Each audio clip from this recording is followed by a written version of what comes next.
What if I told you the most beautiful part of your garden could be built from the things everyone else throws away? Not store-bought, not expensive, just old, forgotten scraps, reborn with creativity and care. Welcome to Modhouse DIY, where we turn what's broken into something breathtaking. In this video, we're diving into DIY rustic garden border and fence decor using old materials, real ideas, made for real backyards. Disclaimer: these images are purely inspirational. They're not instructions, they're invitations. If something speaks to you, run with it, modify it. Make it yours with whatever you already have. Maybe to you, I'm just another voice in the noise. But behind this channel is a real family, holding on to a quiet dream. Every click, every subscribe, it doesn't just support a video. It keeps hope alive. Thanks for watching. Thanks for seeing what others might not.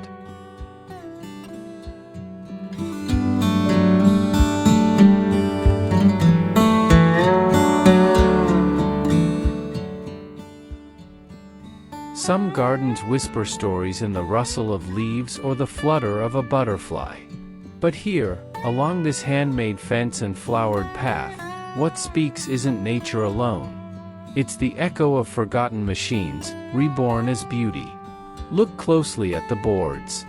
You'll see the language of old lives, data once stored, signals once shared. Now, stripped from their sockets and nested between slats of warm pine, they pulse with a new kind of life. In the first image, the garden feels playful. A row of circuit boards, painted by time in shades of green, blue, and copper, are nestled between raw wooden posts.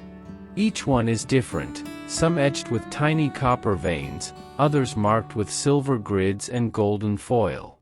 The fence looks like a gallery wall for recycled tech, framing marigolds and rosemary in their terracotta homes. Lavender leans into the space, blurring the line between technology and tenderness. And yet, this isn't just art. It's a practical idea. Old motherboards are rigid, weather-resistant, and endlessly available in thrift stores or junk drawers. Screwed into wood or masonry, they make vibrant alternatives to garden tiles or fence trim. If you seal them with clear outdoor varnish, their colors will last longer, especially under sun and rain. The second scene shows a different rhythm. A long plank topped with yellow and green boards edges a simple wooden fence, while clematis vines twist upward nearby. The colors pop against the pale backdrop, transforming an ordinary barrier into a conversation starter. This is where creativity lives, in the quiet, overlooked corners of a backyard, where daisies nod in approval and ideas take root. And then, the third image, where gravel meets grass. Circuit boards line a garden bed like sentinels, upright and strong, pressed into a low concrete frame. Their presence feels sculptural, even noble. Behind them, ornamental grasses and purple salvia bloom freely, softening the sharp geometry of the tech. It's modern. It's rustic. It's real. If you're wondering how to start, begin with just one board. Find a piece that feels right in your hands, one that sparks a memory or simply catches the light in a way that makes you pause. Clean it gently, drill a few holes, seal it if you'd like. Then place it somewhere unexpected. Let it live in the open air. Let it surprise you. Because sometimes, beauty is found not in what works, but in what no longer needs to. This isn't just decoration. It's transformation.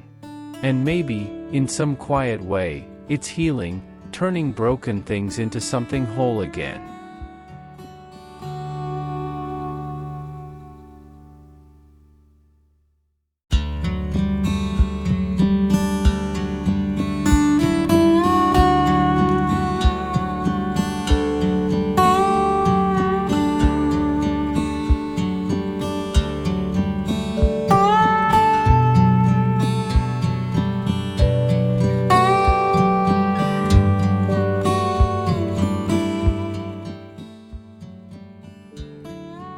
In the soft corners of a garden, sometimes the most unlikely things take root. What once held reams of forgotten paper now holds rosemary and basil. In these photos, we see not just herb gardens, we see reinvention. Plastic printer trays, once destined for e-waste, now cradle life. They form shelves, steps, and tiers where mint grows fragrant, parsley unfurls in green waves, and rosemary stretches toward morning light. In the second image, the trays are stacked in a clever corner formation, like building blocks of life.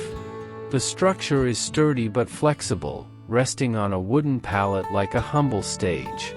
There's no luxury here, no pre-made kit, just a gardener's intuition and a few modular forms.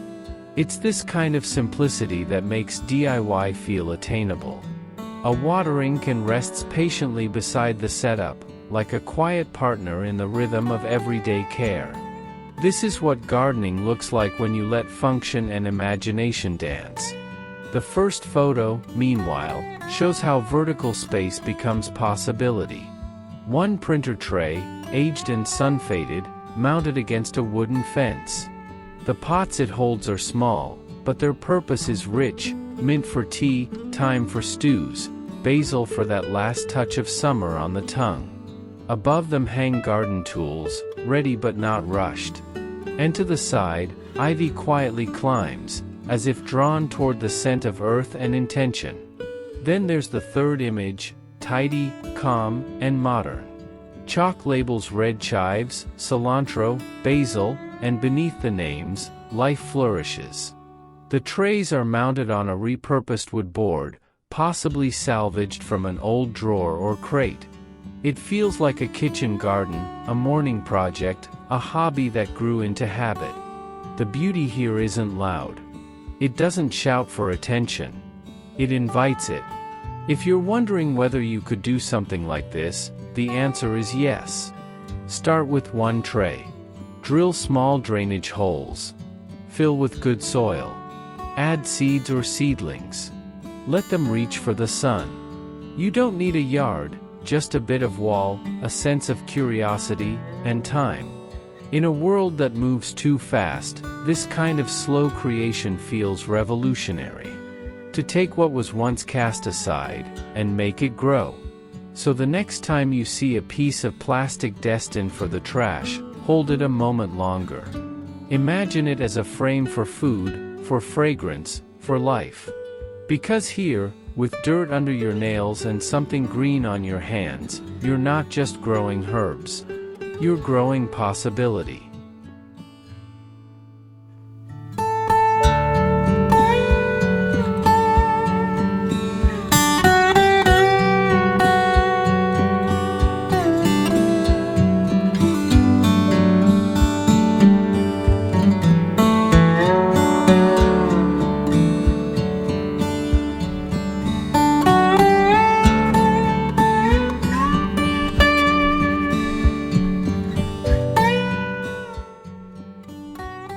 Once, these screens glowed with images.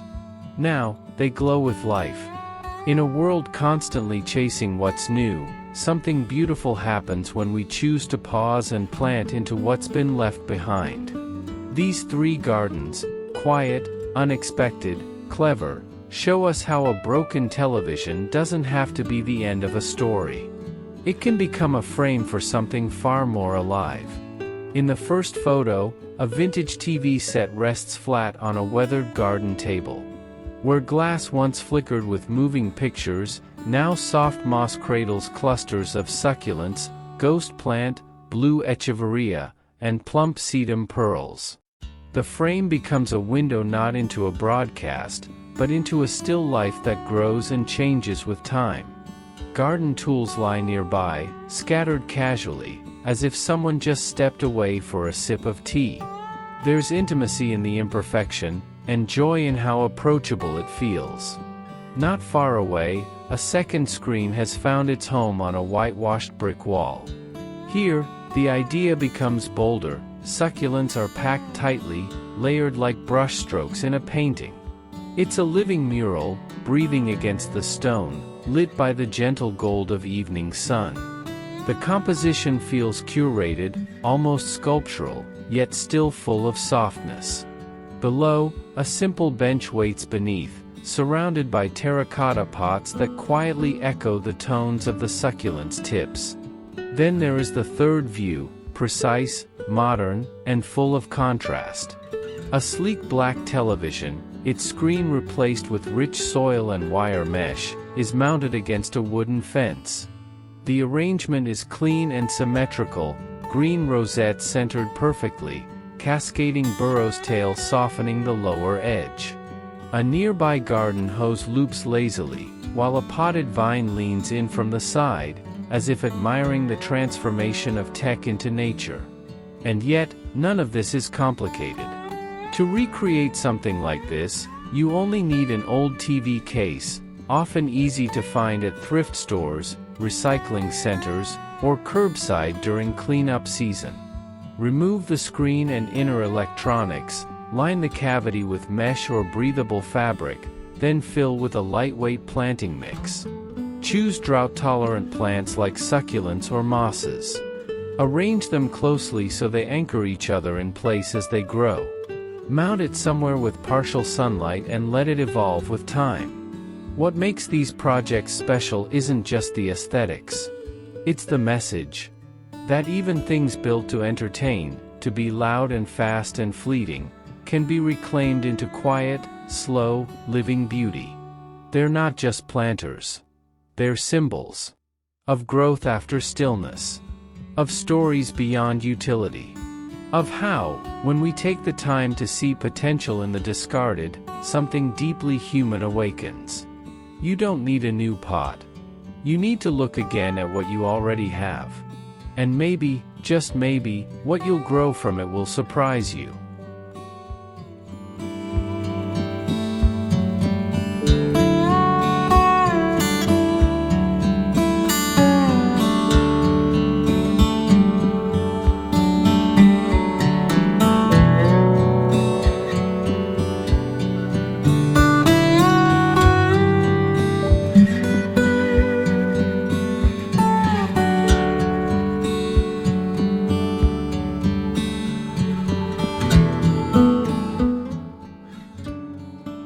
There's something poetic about giving an old computer a new job.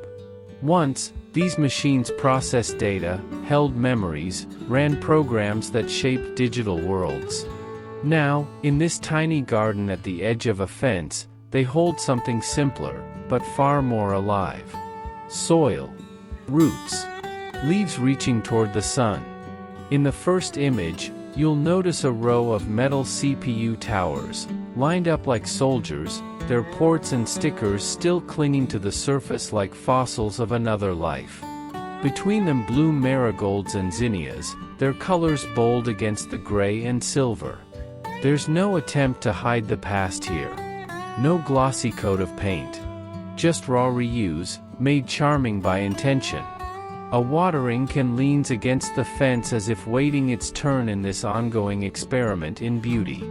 Then we move to a narrower space, where CPU cases, this time stripped down to their frames, cradle vegetables instead of flowers. Kale and romaine stretch skyward, their leaves crisp and lush, with the deep greens of healthy growth. The CPUs are painted in soft pastels, mint, peach, pale yellow, like a whisper of joy embedded into steel. In the corner, a cat naps in the sun, undisturbed by the unlikely architecture of this garden. The third image shows us something even more stripped back. No shells, no labels, just panels, screwed upright into soil, forming a low garden wall. The vent grills face outward like tiny windows to nowhere. But what grows within? Spinach, Swiss chard, rows of edible green perfection. It's hard not to smile at the contrast. Industrial decay on the outside. Fresh food on the inside. It's a reminder, usefulness doesn't expire with purpose. You can change that purpose. If you're wondering how to start, it's simpler than it looks. Open up an old tower. Remove the components. Leave the hollow frame. Line it with landscape fabric if you'd like, or keep it raw. Fill it with good soil. Choose your seeds. Water, wait, watch. And maybe paint it. Or don't. That choice is part of the art. You don't need the perfect garden. You just need to begin with what you already have. Because maybe the best kind of beauty isn't new. Maybe it's just waiting to be seen differently. And sometimes, in the quiet of the afternoon sun, even a rusted CPU can remember how to grow.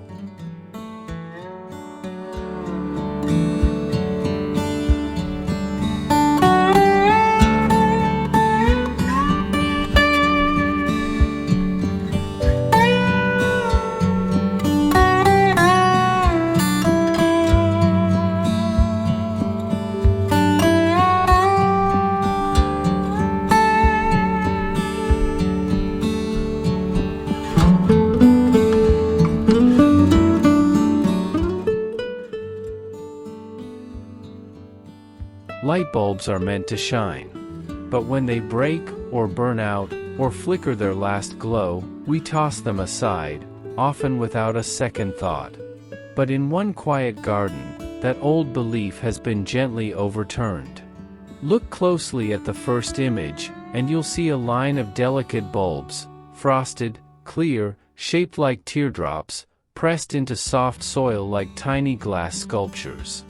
They no longer illuminate a room, but they catch the sun in their own way. Behind them, tulips and grape hyacinths nod gently in the breeze, as if welcoming the bulbs into the natural order of things. A pair of gardening gloves rests nearby, a quiet sign that all of this came not from a store, but from someone's hands. In the second scene, things grow bolder. The bulbs are painted, pastel pinks, greens, purples, each one looking like a toy or candy, neatly lined along the border of a lush flower bed. Lavender, snapdragons, and calendula bloom wildly behind them, forming a floral chorus that feels almost musical. One vine of jasmine dares to climb the old wooden fence, reminding us that nature always reaches for something, sometimes a wall, sometimes a second chance. Then comes the narrowest bed of all. A tight strip between patio and path. And yet, the life here is vibrant. Little violas, alyssum, silver-leaved dusty miller, all growing inside a miniature boundary made entirely of broken bulbs. Some are chipped, some faded, some filled with tiny gravel or moss like accidental terrariums. But together, they frame the flowers like a row of glowing memories. And that's what this project is, really, a memory of light, turned into beauty.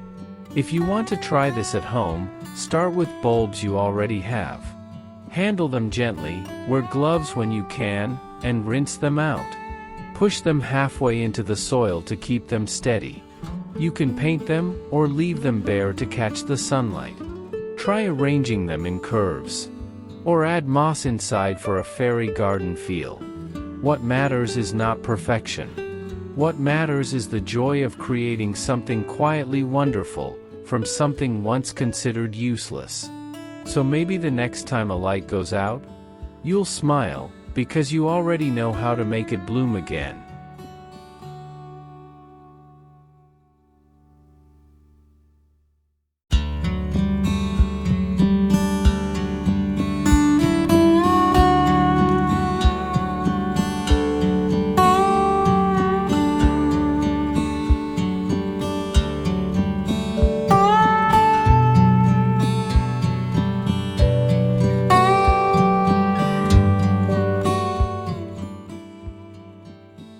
There was a time when these remote controls held power, flipping channels, adjusting volumes, skipping commercials we didn't want to see.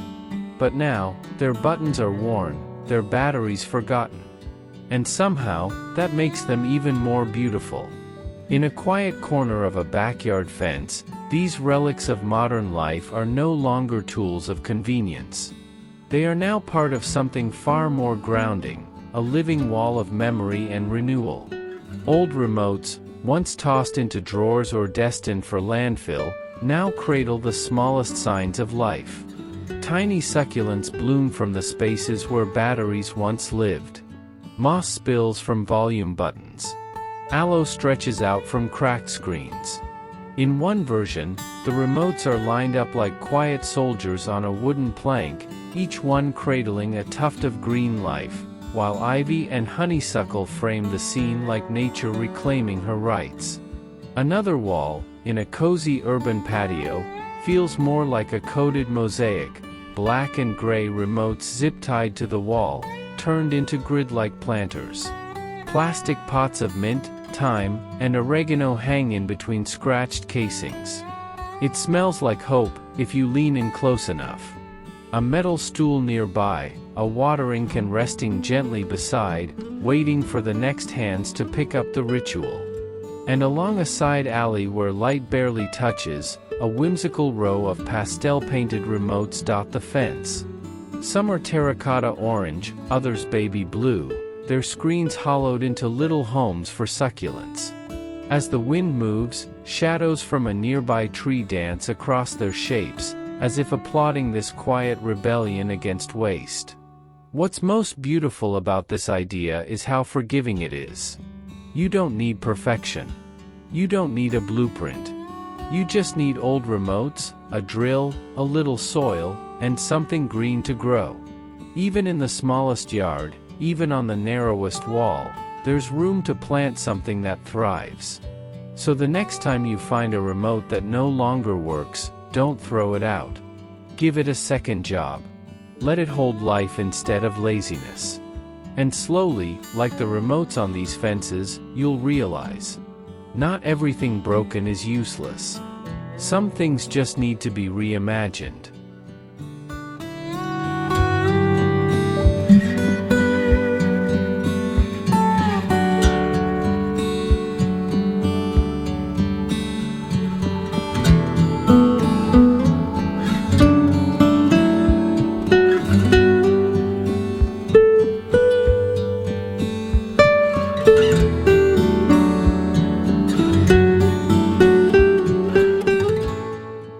Sometimes, beauty arrives not in bloom, but in rust. A worn fan blade, once buzzing in a forgotten corner of the garage, now sings a gentler song, one of transformation and quiet purpose. Mounted against a garden fence, the blades echo the arc of nature itself, cradling the climb of sweet pea vines like outstretched palms catching raindrops. Their rust isn't a flaw, it's a patina of memory, proof that time and decay can still frame beauty, if we choose to look again. In the second scene, the morning sun paints everything gold, soil, sweat, and steel.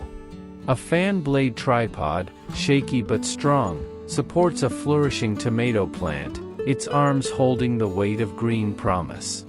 There's something touching about its imperfection.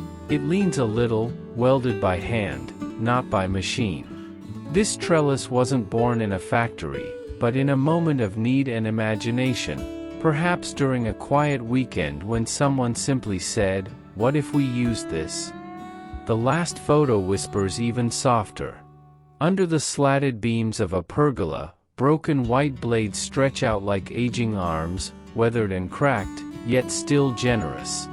They carry jasmine vines now, sweet-scented and lively, blooming along scars and screw holes. The rattan chair nearby suggests this is a place of slow afternoons, of coffee sipped while watching flowers unfurl, of stillness punctuated only by birdsong. DIY tip: if you ever come across an old fan, don't toss it. Its blades are perfect as garden anchors for vines like jasmine, peas, or cherry tomatoes. Use basic brackets or metal hooks. Don't worry if they're mismatched, imperfection is part of the charm. Let nature do the rest. Because in the quiet, in the leftover things we so often ignore, there is always the possibility of growth.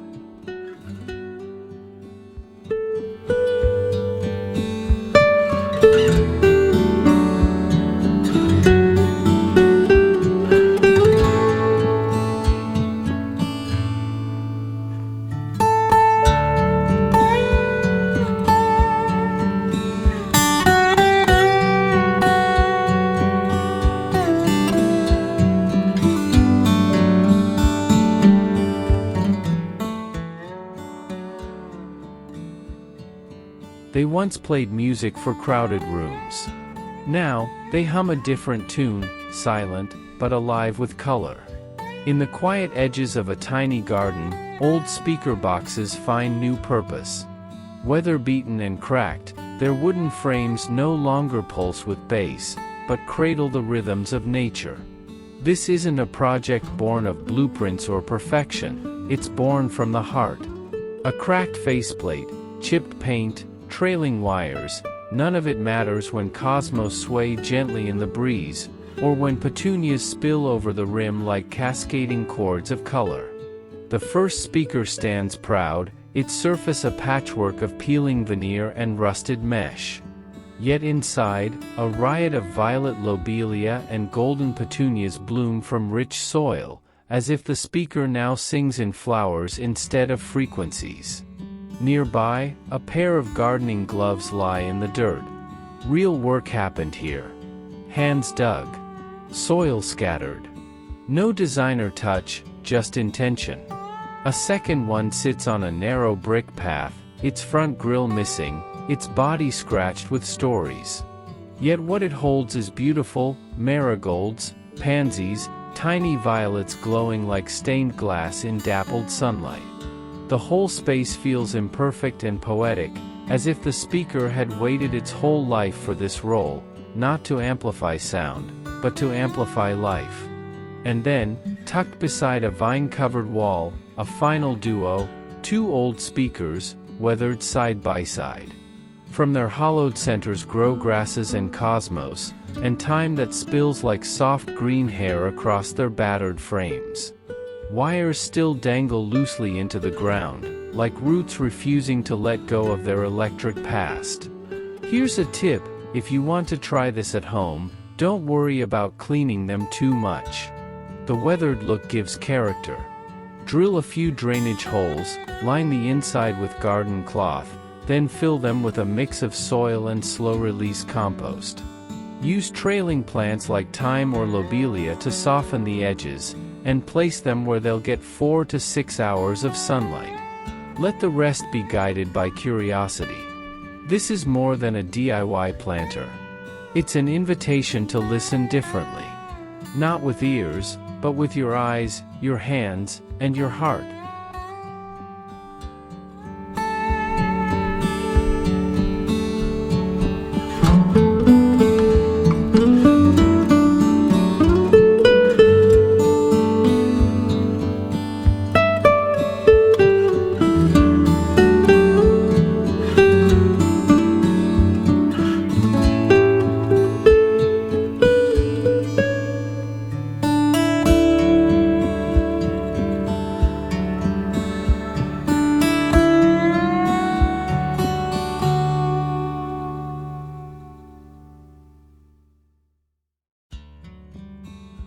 What once powered screens and devices now cradles the quiet climb of morning vines.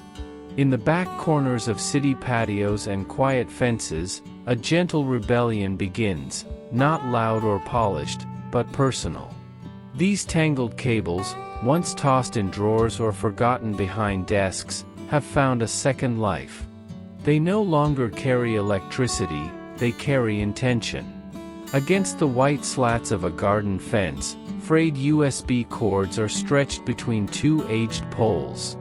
Their ends are bare, their wires exposed. And yet, green bean tendrils wrap lovingly around them, unfazed by what the cables used to be. Below, a pot overflows with basil and oregano, sending up fragrance instead of code. There's something deeply human here, a reminder that nothing needs to be perfect to be useful again. On a narrow balcony, another scene unfolds in soft evening light. Lavender morning glories bloom against a web of charging cords, their petals catching golden rays as if reaching for one last line of warmth. Some cables loop gently, others tangle like thoughts, but each one supports something alive. Even the shears on the ledge feel intentional, placed not as a tool, but as an extension of the gardener's quiet craft. And tucked beside a weathered chair, against a wooden wall, mismatched cords are pinned in looping waves. Ivy climbs through them like water finding its own path. The cables, black, white, thick, thin, no longer serve a singular function. They've become part of the aesthetic, a symbol of contrast, man-made chaos guiding nature's grace. If you'd like to try this at home, start by collecting what you already have. Any cable will do, the older and more worn, the better. Stretch them across wood or metal frames, nail or staple them loosely in gentle arcs. Let vines do the rest. You're not trying to build a trellis that looks like anyone else's, you're letting the vines and wires tell a story only your space knows. This is not just recycling. This is redemption, a quiet testimony that broken things can still support growth. That even cables, cast off and forgotten, can carry life again.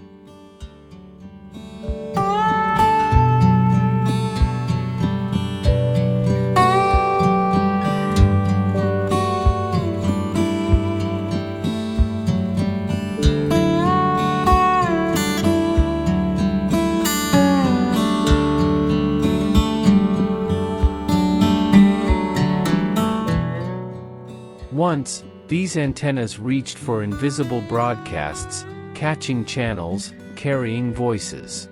Now, they stretch not for news, but for something gentler, green tendrils, delicate flowers, the quiet patience of climbing vines. In the corner of a tiny yard, a rusty antenna stands tall, no longer a device of reception, but a frame of growth. The thin arms, once tuned for signal clarity, now support cherry tomato vines as they wander upward. Twine ties them like soft stitches, mending the forgotten purpose of old technology. Around the base, cracked pavers cradle small herb pots, and light spills gently across the space, transforming it into a sanctuary of new use. Elsewhere, a long garden bed hugs a weathered fence, where another tall antenna rises from the soil. The silver mast is no longer reaching skyward to capture sound waves, but to guide green beans in their spiral ascent. Its arms stretch out like spokes of a wheel, each line of twine anchoring a promise of harvest. Fallen leaves curl at the edges, the straw hat on the post stands as a witness to weekend tending. And a watering can waits quietly nearby, as if to say, this space is cared for. And then, in a more modern corner, one final antenna stands, painted matte black, surrounded by a concrete wall. Its form is sharp, industrial, almost sculptural. But even here, nature finds a way. Clematis vines twirl around its frame with grace, scattering purple blossoms like whispered poems. A bench invites pause. Two terracotta pots, lavender and sage, complete the quiet scene. There's no screen, no buzz, just stillness, and slow beauty. If you ever find an old antenna, from a rooftop, a garage, or a scrapyard, don't discard it. Clean it, paint it if you wish, and anchor it firmly in soil or concrete. Let strings guide your vines. Beans, tomatoes, sweet peas, they'll climb it as if it were a ladder to the sun. It's not just a trellis. It's a story of reinvention. A nod to a time when things were built to last, and can still last, just differently. When your garden holds a piece of forgotten technology, it becomes something more than space. It becomes memory. And from memory, growth always finds a way.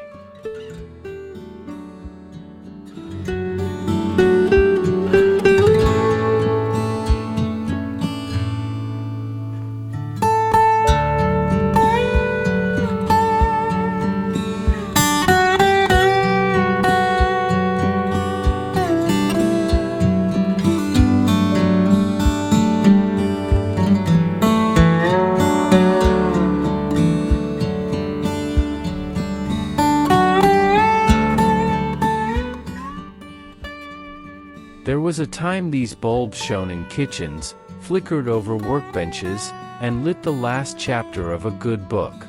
Now, silent and burnt out, they found peace in the soil, lining garden beds like forgotten sentinels guarding new life. The first image invites us into a playful realm of contrast. Fluorescent spirals and chrome LED shells curve gently around a bed of vivid pink geraniums and snow-white alyssum. Their bases are nestled firmly in the earth, almost as if planted with purpose. The bulbs no longer glow, yet they catch the morning sun with a soft metallic gleam, just enough to trick the eye. Nearby, a pair of muddy boots suggests someone paused midway, stepping back to admire their quirky handiwork. And truly, who wouldn't? It's a design choice that balances whimsy and wonder. This kind of upcycling requires no electricity, only a bit of imagination and a willingness to see beauty in things others might discard. The spiral shapes and glass finishes create a rhythm, drawing the eye along the garden path while adding sculptural dimension to low flower borders. Then there's the second garden, part sculpture, part social commentary. Old light switches, some yellowed with age, are lined up proudly alongside glass bulbs in a jagged fence pattern. It's as if someone tried to switch on the garden and discovered joy instead of power. Faded lettering on the switches, Bolum, content, room, only deepens the sense of nostalgia. Nestled in the soil beside marigolds and thyme, these dead electronics feel strangely alive, given new meaning as functional art. The gravel path beside this setup crunches softly underfoot. A coffee mug rests on the ledge, a quiet companion to creativity. You can almost hear the birdsong and the distant hum of bees as you imagine placing each element by hand. Finally, the third scene feels like a tribute to time itself. Vintage Edison bulbs, candle-shaped LEDs, and glassy domes are fixed onto a slim, rusted metal rail, wrapping the lavender bed in a halo of faded glow. Some bulbs are cracked, others clouded, yet each one has been chosen deliberately. They don't light up anymore, but they reflect. They hold sunsets. They house tiny echoes of the rooms they once lit. The lavender behind them is in full bloom, buzzing softly with bees. The golden hour light slants across the glass, casting soft shadows. It's a border that doesn't shout for attention, but rewards those who look closely.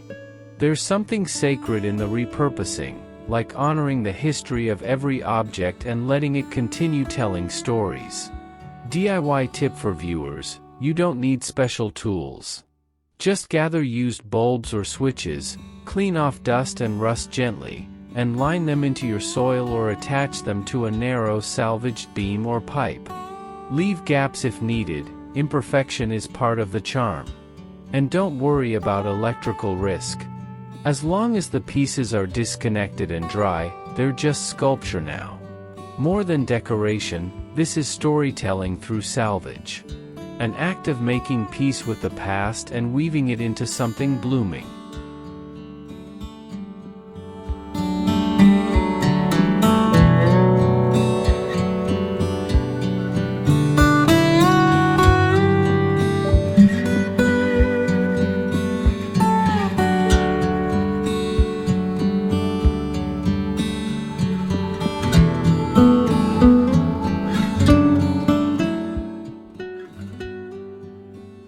In a quiet corner where broken screens once flickered, something softer has taken root, a story not told in pixels, but in petals and curves of copper. It begins with a forgotten TV, its screen long cracked, its purpose obsolete. But in the hands of someone who sees with imagination instead of dismissal, this relic becomes a frame for transformation. The butterfly, that timeless symbol of change, is reborn here, not in motion, but in form. Wire wings stretch outward from the center, delicate yet strong, as vines curl and climb through every arc.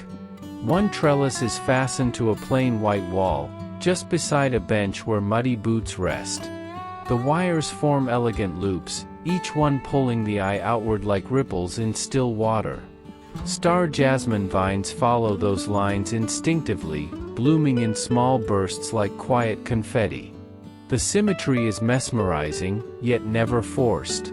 It feels like the garden itself is exhaling. Elsewhere, an old television becomes a portrait of living light. The screen is shattered, but behind it pulses something new. Morning glory vines twist their way along copper wires shaped into butterfly wings. Purple flowers bloom where pixels used to shine. Even the cracks in the glass become part of the story, as if the plant had broken free from confinement and declared, "Beauty lives here now." And in a raised garden bed beneath a wooden fence, a different interpretation stands tall, a metal butterfly formed entirely from reclaimed spokes and twisted steel. No color, no polish, just the raw form, hovering above black-eyed Susans that reach toward its wings like sunbeams rising through sculpture. There's something unexpectedly calming about it. Something honest. If you'd like to try this at home, don't worry about finding the exact same materials. Any old bike rim, TV frame, or scrap metal will do. What matters is the shape you imagine, and the vine you choose to follow it. Morning glories, jasmine, even sweet peas will respond to the curves. And as they grow, they'll make the frame feel alive, not just as a trellis, but as a piece of art. This is what happens when broken things are invited to participate again, not hidden, but highlighted. It's a kind of slow magic. Wire becomes wing, frame becomes flight, and an old object becomes the center of something growing. So if you're looking for something gentle, something meditative, build yourself a butterfly. Not to fly, but to remind you that stillness has wings too.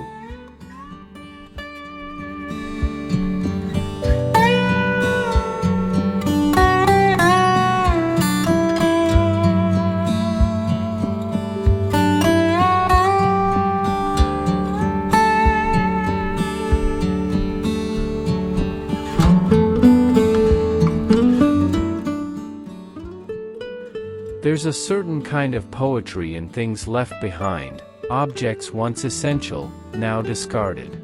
In this small garden, the whir of old machines finds quiet purpose again. What was once meant to move air now stands still, letting the breeze write its own rhythm through their gaps. Along the wooden fence, repurposed fan blades and rusted housings have been arranged like floral medallions, some solitary, some grouped, their soft pastel colors faded by time but made warmer in this sun. Pale blues, clay reds, and mint greens spin no longer, but they draw the eye and hold it gently. These are not mere scraps. They are memory made visible. The trick is in repetition and rhythm, echoing circles, gently imperfect, anchored against straight vertical slats. Fan covers, when arranged in geometric order, become a kind of metal lace. They filter light in delicate patterns, casting dotted shadows that move as the day passes. In the quiet of the morning, they seem to hum, not with sound, but with story. Between the fan frames, climbers stretch upward. Young jasmine threads itself through blades shaped like pinwheels. Morning dew rests on metal ribs as if they were flower petals. On the ground below, zinnias in blush pinks and salvia in violet hues bloom in kind, softening the mechanical edge with life and motion. And this is the magic, it feels complete, yet wholly possible. Anyone with old fans and patience could do this. Remove the motors, clean the blades. Soften the sharp edges with a file.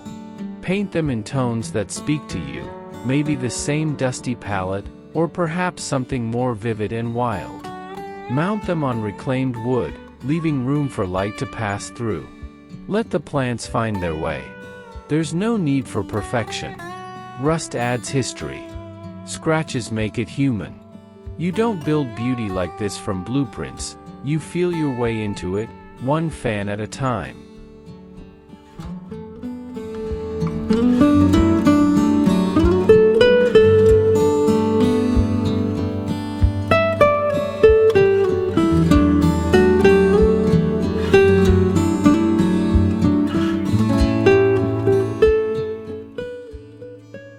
In a world overflowing with silent devices and vanished signals, these old remote controls, once the conductors of noise and light, now rest in stillness. They've been given a second voice here, not to command TVs or dim rooms, but to decorate a garden with a quiet wink of irony and art. It begins with a single panel. A reclaimed board, washed in turquoise, carries the word grow, not with paint, but with remotes. Letter by letter, the devices arc and curve into place, their worn buttons and faded labels creating a mosaic that feels both chaotic and precise. Some buttons have vanished, others melted in time, but each contributes texture, like ridges on bark or the freckles on an old gardener's hands. Beside it, a watering can leans against the wall, and a child's boot peeks from behind a tomato plant. This is a place of humble life, of play in roots and morning chores. The message is clear: growth doesn't only belong to seeds.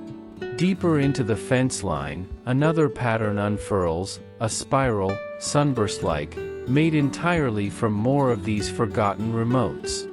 Large ones sit at the center like anchors, smaller ones radiate outward, forming a mandala of obsolescence and wonder. Ivy creeps gently from the side, as if inspecting this odd totem, unsure whether to cling or leave it be. And finally, there's the mural, an entire wall stitched from rows and rows of remotes, stacked like bricks, tight and orderly. From a distance, it feels modern, a glitchy barcode or pixelated sculpture. But up close, you see the life inside, buttons rubbed smooth from years of thumbs and habit. A visual hum of the past. What's remarkable is not just how bold this feels, but how replicable it is. Most homes have a drawer of dead remotes, devices kept, just in case, never to be used again. This is their freedom. Glue them to reclaimed wood or nail them in patterns directly onto a fence. Use them to write words. To form waves. To make space for silence in a loud world. The key is contrast. Let herbs grow beside them. Let wild vines soften their hard plastic shells. Hang them near tin can planters and clay pots. Make it a conversation between the old tech and the new life. In the end, this isn't a garden of waste. It's a garden of second chances.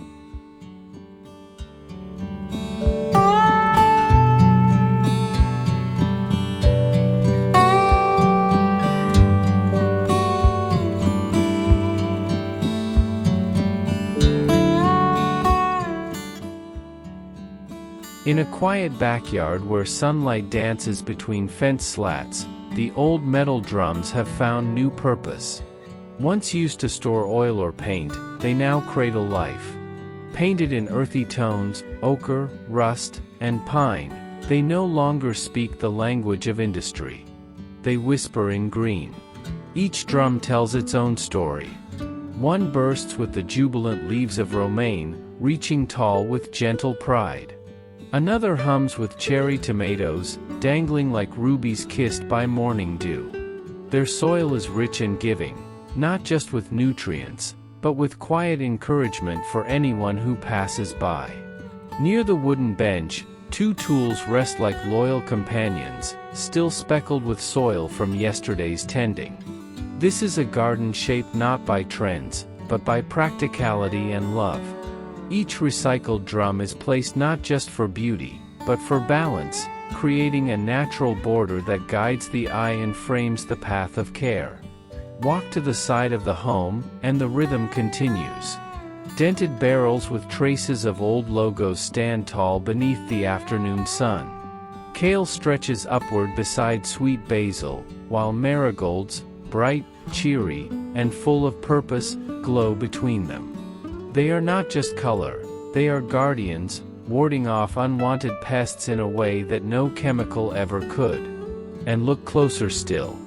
Near the semicircle of drums, a gentle amphitheater of growth, the radishes blush beneath soft soil, spinach unfurls in waves of green, and spring onions sway with every breeze. The barrels here wear their imperfections proudly, chipped paint, rusted edges, a dent that tells of time. But none of that matters to the plants. They flourish anyway. This isn't a display for show. It's not styled for perfection. It's designed for those who believe that usefulness is beauty. That a good meal can start from a battered drum, a handful of soil, and a seed of patience. So if you've ever doubted what you can grow with what you already have, look here. Let this be a quiet nudge. You don't need acres. You don't need wealth. You need intention. You need to see value in the forgotten and believe that what once held waste can now hold life. May this inspire your own backyard transformation, one drum, one seed, one quiet triumph at a time.